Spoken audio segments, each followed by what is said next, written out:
असलेलं आंदोलन मागे घेण्यात आलं आणि त्यानंतर शास्त्रीनगर रुग्णालयातील सेवा पुन्हा पूर्ववत करण्यात आली। सकाळपासून ओपीडी, उपचार विभाग आणि इतर आरोग्य सेवा नियमितपणे सुरू असून रुग्णांची गर्दीही वाढू लागली आहे। मारहाणीत जखमी झालेल्या डॉक्टरांना काही दिवस विश्रांतीचा सल्ला देण्यात आला असून अद्याप कोणीही नोकरी सोडण्याबाबत अर्ज दिलेला नाही। कल्याण डोंबिवली महापालिका आयुक्त अभिनव गोयल यांच्या निर्देशानुसार रुग्णालयाला आवश्यक सुरक्षा व्यवस्था उपलब्ध करून देण्यात आली आहे। आढावा घेतला आमच्या प्रतिनिधींनी, पाहूया। डोंबिवलीतील शास्त्रीनगर रुग्णालयामध्ये 2 दिवसापूर्वीच शिवसेनेच्या नगरसेवकाचा एक गुंडागर्दीचा व्हिडिओ समोर आला आणि त्यानंतर डॉक्टरांनी संप पुकारला होता आणि याच ठिकाणी आपण जर पाहिलं तर 2 दिवस याच परिसरामध्ये सुखसुखाट आपल्याला पाहायला मिळत होता। मात्र आज पुन्हा रुग्णसेवा जी आहे ती डॉक्टरांनी सुरू केलेली आहे।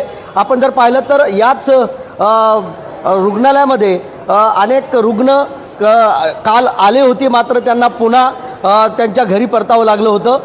आज जर पाहिलं तर डॉक्टरांनी पुन्हा ही सेवा सुरू केल्यामुळे डॉक्टरांनी संप मागे घेतलेला आहे आणि रुग्णसेवा पुन्हा एकदा सुरू झालेली आपण पाहतोय।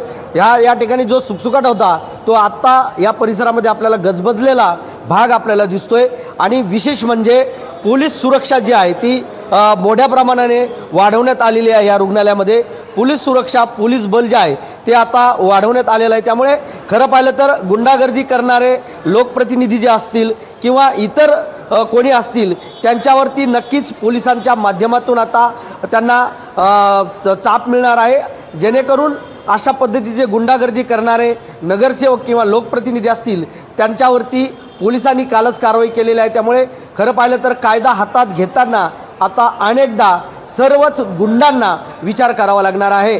कॅमेरामन अभय त्रिपाठीसह सुरेश काडे, एबीपी माझा, डोंबिवली। अजित पवारांना मरणोत्तर पद्मविभूषण पुरस्कारानं सन्मानित करावं अशी मागणी आमदार चेतन तुपे यांनी केली। अजित पवारांच्या राष्ट्रवादीच्या आमदारांनी मुख्यमंत्र्यांना हे पत्र